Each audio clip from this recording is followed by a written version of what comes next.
चले दो आगे धन अरे हमारे बाघवा भैया, मैं अपने विनोद भैया को बाघवा भैया बोलता हूँ। और आज और हम चाहम कि जे भी जा जुटल बा भैया के आप सब भर भर के प्यार आशीर्वाद दीजा। और हमनी के शाहपुर विधानसभा में ऐसे आप सब चाहम जा तो भैया आपके शाहपुर विधानसभा से जरूर विधायक बनी है। तो थोड़ा सा तुम लोग भरपूर सपोर्ट करा लो। और चुनाव के समय बा भैया ला हम एगो गाना गाएं जरूर। और आज आपका भाई बहुत सारा गाना गाया है। एगो अपना दिल के करीब जो हमारा हमेशा रहला उहे गाना हम गावत है। गाएं गाएं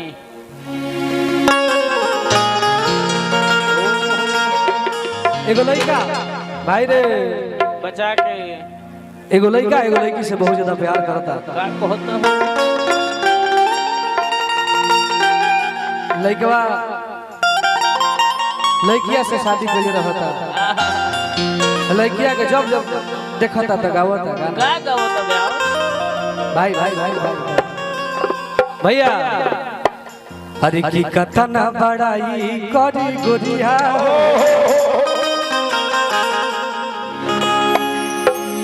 हरे की कथन बड़ाई करी गोरिया हो